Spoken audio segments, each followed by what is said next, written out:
Pro Group Management. Workers' comp that works for you.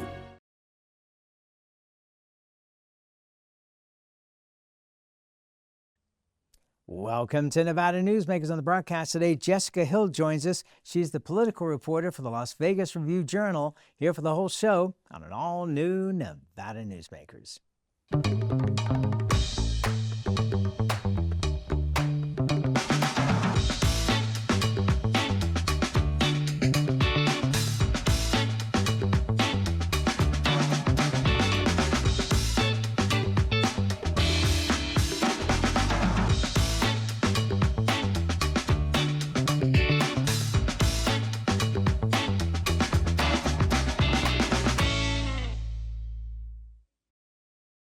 As you know, Reno is booming. Toll's development company is helping it grow with insightful design and development, building community with every project, adding beauty, adding excitement, emphasizing our shared humanity.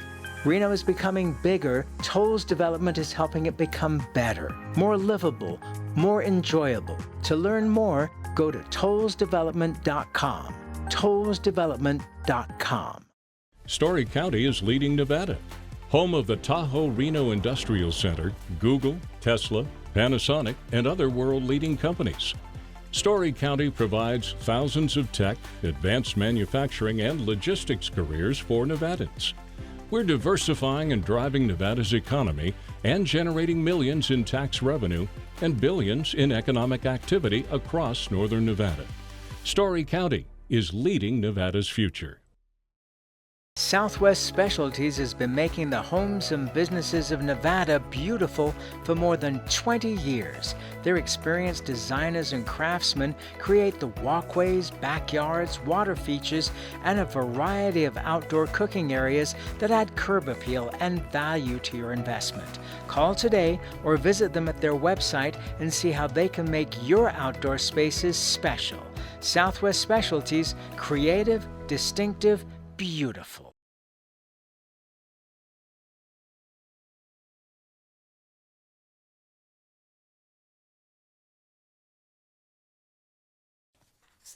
And back on Nevada Newsmakers, we're always delighted to welcome back to the program Jessica Hill. She is the political reporter for the Las Vegas Review-Journal. Boy, it's gotten a little quiet here the last week or so, huh? I know, I'm not used to it. I don't know what to do. My first question is this. The biggest thing I've gotten complaints about is, and I got a complaint from England of all places yesterday, was how long it takes for us to get the results of the election. What are you hearing about any potential through the legislature to get things sped up, perhaps for the next election cycle?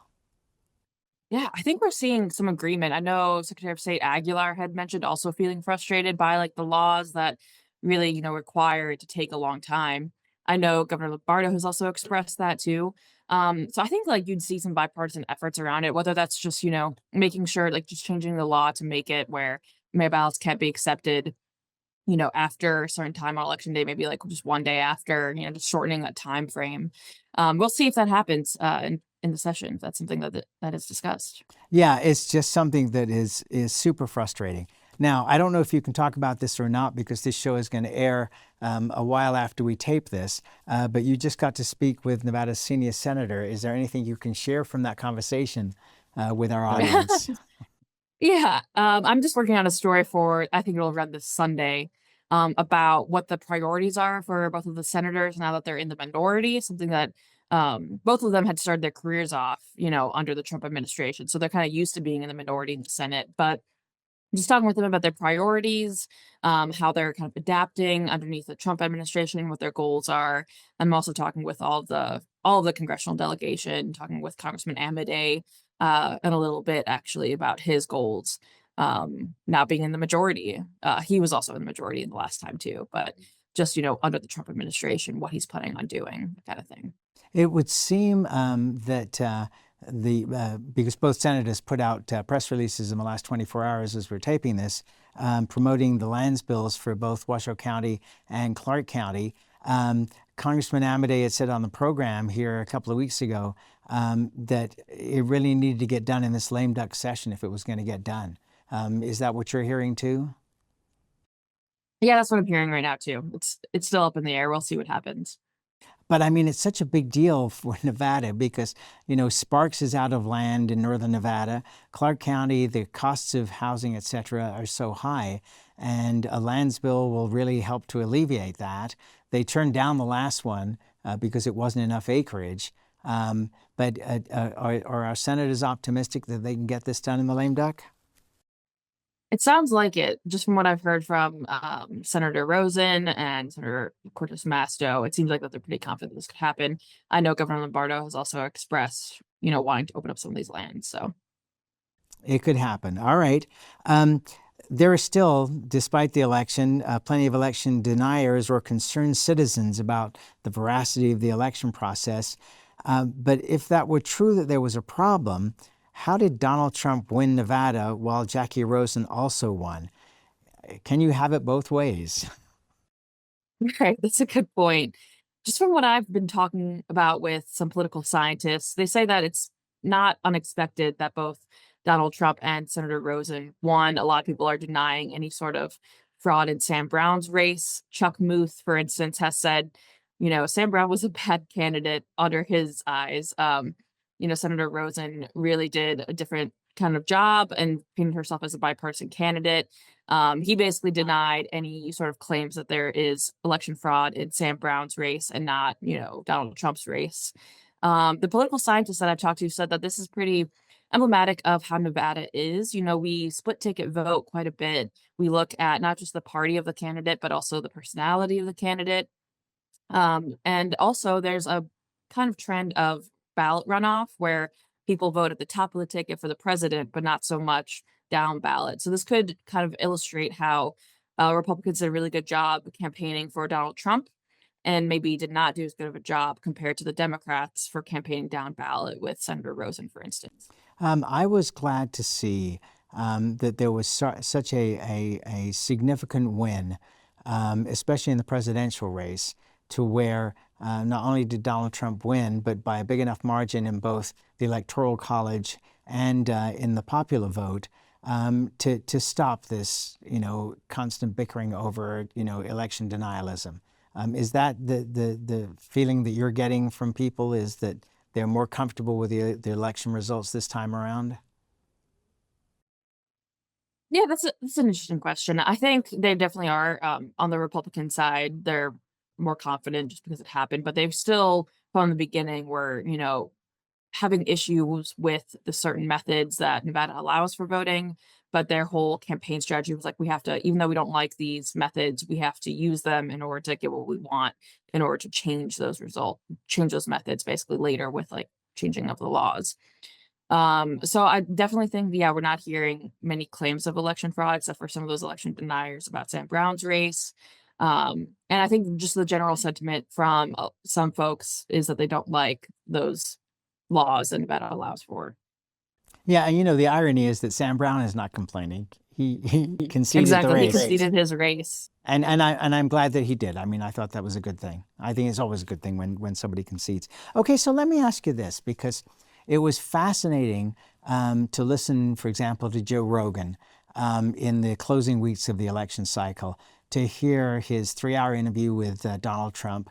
How rare is it, if ever, that one gets to hear a 3-hour conversation, not an interview, but a conversation between either a former or sitting president of the United States and a radio host.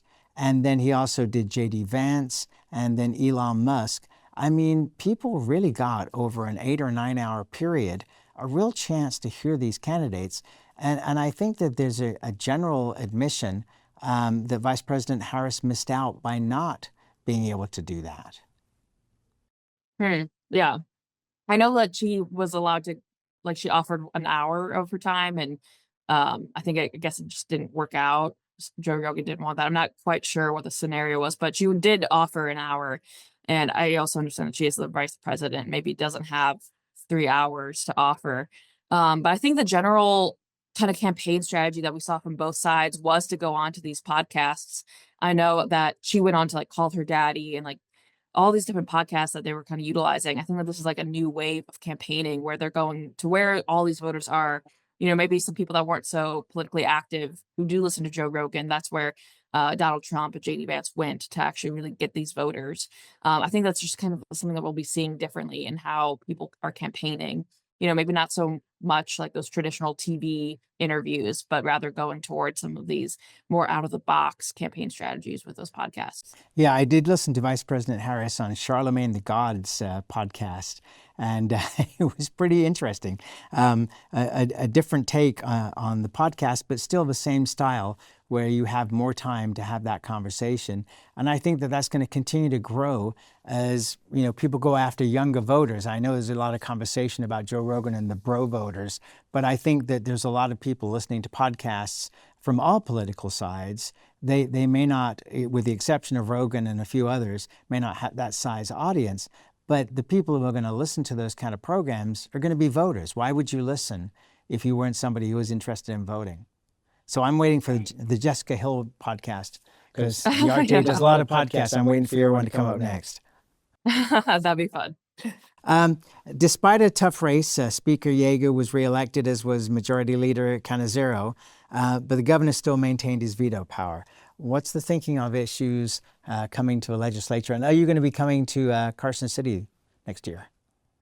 I am not sure what our coverage will look like. I know that I will be helping out for sure with the legislative coverage, so that'll be good. And I'll probably be going up to visit. As far as their legislative priorities, I'm actually working on a story about this right now. But from what I've heard so far, we're going to probably see, similar bills that were unsuccessful in the last session from Governor Lombardo. I'm sure we'll be seeing some school choice bills. From the Democrats, we'll probably be seeing some universal pre-K school lunch. I know that Senator Canizaro has talked about protecting IVF and putting those measures in place. And I'm sure we'll be seeing, some of those housing bills that Governor Lombardo had vetoed. Speaker Yeager, when I talked to him a few months ago, had mentioned that he does have interest in talking with the governor and the Republicans about what specific issues that they had in the past with those bills and really work to get something passed. So I think we'll see those again too. Yeah. Do you get the sense that this is going to be a more productive session because knowing that the governor has retained his veto power, in fact, doubled it, as a recent guest said, from 1 to 2, that it makes sense for both sides to try and accomplish things when you look at the voting patterns in this last election, where we are definitely a purple state. So there's no guarantee that you're going to get one side or the other, no matter what happens at the session. I think it's going to be a bigger story than that. What's your take? Yeah, one could hope that they're more productive this time around. Governor Lombardo now has a little bit more experience working with the legislature. The last time it was his first time when he was governor. So this will be his second time working with the legislature. And I hope that, there's more experience there and they'll, they know each other more. And so hopefully they'll be able to get some more bills passed. Well, and also, the dirty little secret is that when you're a first-time governor, you inherit the majority of your state of the state from the previous governor, because they're the ones doing all the work. And so this will really be his first time to control the whole thing. So it will be interesting. Let's take a break. We've got lots more to talk to you about. Jessica Hill from the Las Vegas Review-Journal. More with her after this time out. Save money and take transit. Did you know you can ride the bus all day for less than what it would cost you for a gallon of gas? Plan your trip now by going to rtcwashoe.com.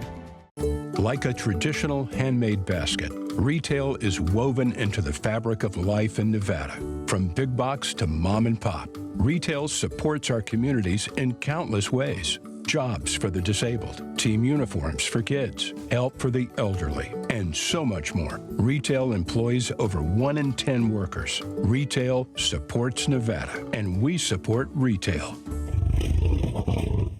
RANNV.org. Pro Group Management specializes in providing industries with the necessary components to satisfy and exceed workers' comp requirements.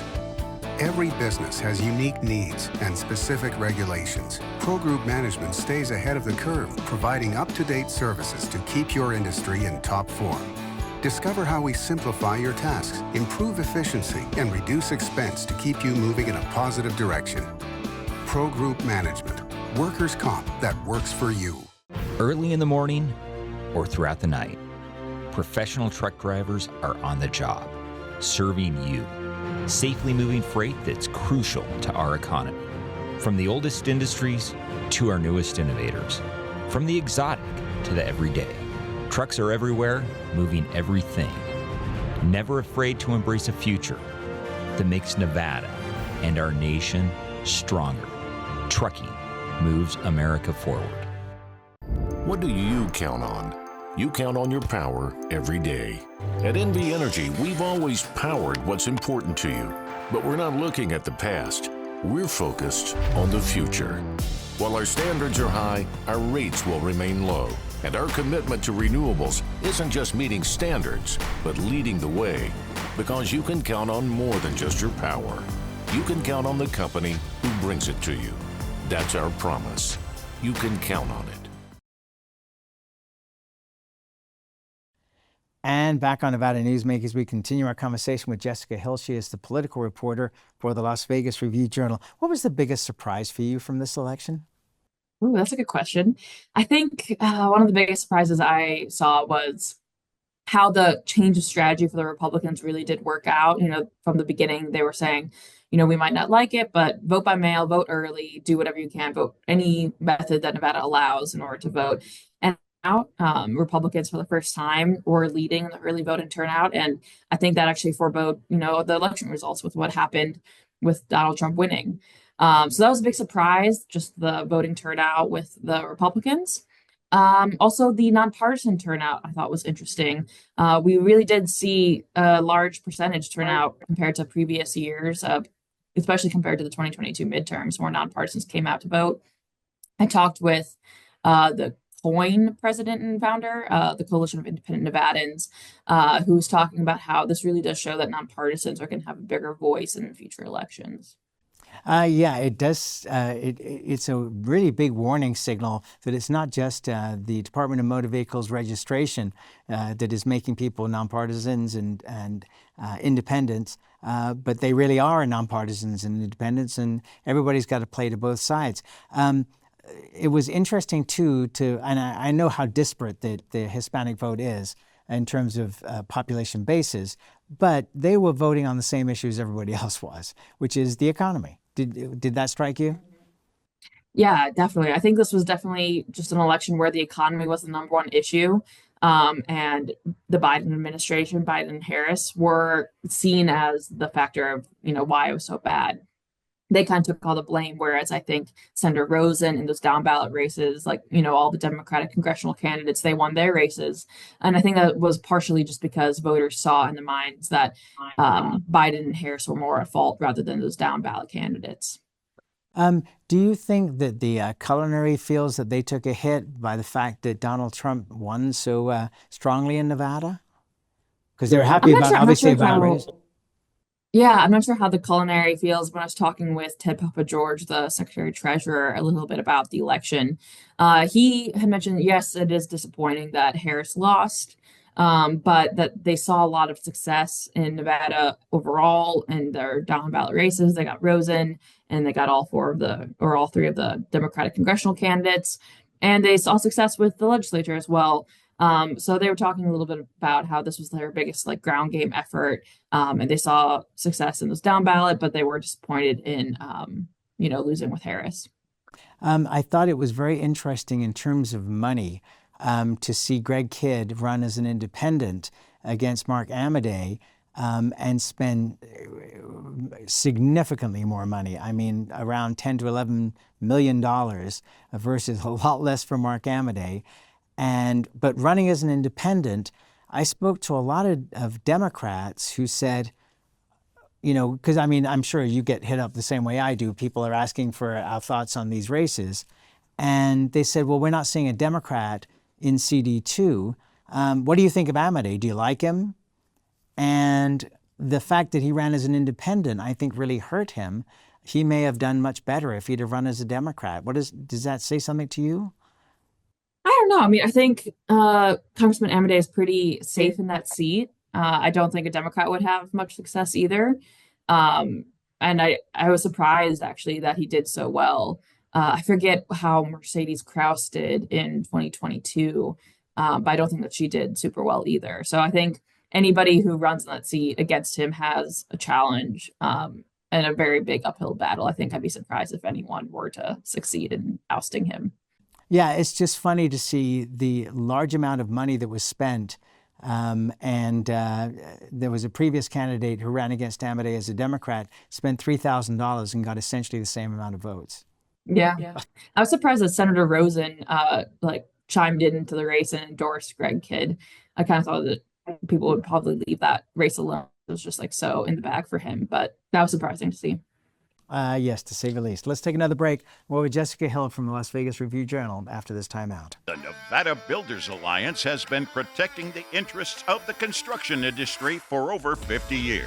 Our programs save members thousands of dollars every year and allow them to provide much-needed benefits to their employees. Our industry also allows Nevada to grow. If you're thinking about a career in the construction industry, reach out. And if you haven't thought of a career in construction, what are you waiting for? We are the Nevada Builders Alliance. For 50 years, Nevada Heating has been keeping people comfortable in their homes. At Nevada Heating, call the Do It Right guys and get the heat back on today. Call us today and we'll fix it today. That's the Nevada Heating way. Why freeze for days on end when Nevada Heating can get your furnace fixed today? Call us today and we'll fix it today at 323-5585 or schedule us on our website at nevadaheating.com. We wouldn't steer you wrong with the gold standard of steaks at Joel's Chop House. Indulge in dry-aged steaks, seafood, Wagyu tomahawks,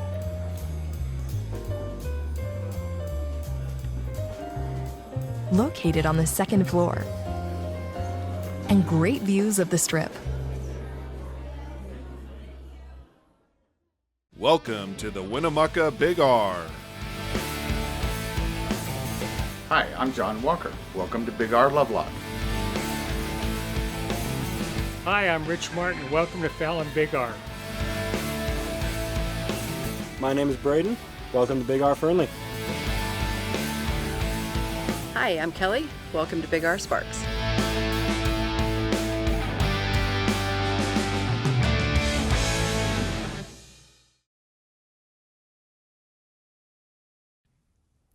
And back on Nevada Newsmakers, we continue our conversation with Jessica Hill. She is the political reporter and a darn good one for the Las Vegas Review-Journal.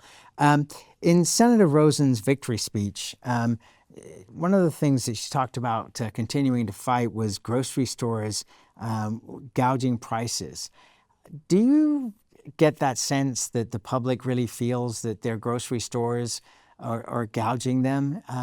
Because it seems to me that we accept that the prices of things have gone up dramatically for lots of reasons, but grocery stores are really your local place, the people you know. I don't get the sense that we're going in there angry that we're being taken advantage of. Yeah, I'm not sure. I haven't heard from people being like, yes, I think Smith's is taking advantage of me and raising these prices. So that's a good point. I think Senator Rosen was also talking about with that merger of Albertsons and Kroger, holding them accountable and making sure that, competition is still free and fair, that kind of thing. But it's hard because I know I'm not an economist, so I don't pretend to know all these different things that are happening. But I'm aware that obviously there's rising costs all across the world about just from the fallout of COVID. So I think that they're just trying to find any single thing that they could have control over, and one of them is price gouging, if that is in fact happening. Were you surprised with all the noise about the election? The positives for Trump, the negatives for Trump, the whole scenario with Biden and then going to Harris. The voter turnout wasn't higher, not only in Nevada, but across the nation. That was a surprise. I thought that there would be a higher turnout for sure. When I was talking with some political scientists about this turnout, they said obviously 2020 had a pretty big turnout. They think that it was an anomaly compared to previous years, and this year it's hard to compare. In 2020 we were under the pandemic, and there were new laws with mail ballots, and I think that really played a role as far as turnout goes. 4 years from now, no Donald Trump, and it'll be an open season for Democrats. What are you hearing from people? Because, of course, we never stop talking about elections. Even though this one is just over, we're already talking about the fact that we've only got 2 years for Donald Trump to accomplish what he needs to accomplish before, the next cycle. But really, it'll be a wide open election 4 years from now. Mm-hmm. Yeah, Do you have any I'm trying thoughts not on to that? think too much about it. I'm trying to relax for a little bit from the last one. But yeah, it'll be interesting to see what happens there. If I saw a poll that Vice President Harris could try to run again. I saw Pete Buttigieg could be one of the options. Cory Booker. I know it's still too soon to see what will happen there. Yes, to say the least. Well, I agree with you. It's time to take a vacation until the legislature begins, and then it'll start all over again. Jessica Hill, thank you so much for doing a terrific job and keeping us all apprised of what was going on during this election cycle, and we'll look forward to talking to you more coming up during Carson City. Yeah, thanks so much. It was nice talking with you. Always. Thank you, and we'll be right back. Welcome to the Ahern Boutique Hotel, where luxury and warmth come together in the heart of Las Vegas. We take pride in offering a one-of-a-kind experience for both locals and tourists. Join us for handcrafted cocktails and an unforgettable experience. Joel's Chop House, the perfect place to savor views of the Las Vegas Strip. Satisfy your cravings at the Ahern Chocolate Shop. No smoking, no resort fees, and the parking is always free. The Ahern Luxury Boutique Hotel is your home away from home. Each day, the Children's Advocacy Alliance partners with leaders, legislators, and families across Nevada to improve children's health, education, economic well-being, and safety. We recognize Nevada will be no better than the state of its children. Be a part of this change. Be a supporter of the Children's Advocacy Alliance. For more information, go to caanv.org. Imagine a magical garden that feeds Carson City's hungry and homeless, teaches our high school students agriculture, creates hanging floral displays to beautify downtown, and yet charges nothing. It's not magic. It's the Greenhouse Project. It's real, it's growing, and it needs your help. Go online to carsоncitygreenhouse.org so together we can grow it forward. Here on 7 at 7, we're bringing you the local headlines in just 7 minutes. We've got you covered in the morning, evening, and for all breaking news, in between, and as it happens. Life is busy, and we don't waste your time. Join us for local news now streaming on our YouTube page. It's a good time to eat. It's a good time to play. It's a good time to win. Ooh, your good time's a tamarack. As always, you can watch Nevada Newsmakers 24 hours a day on various platforms, including television, radio, our website, audio and video podcasts, YouTube. You want to find the show, you can find it pretty darn easily. And we cover politics, business, health, and education. Thanks for watching. We'll see you on the next broadcast.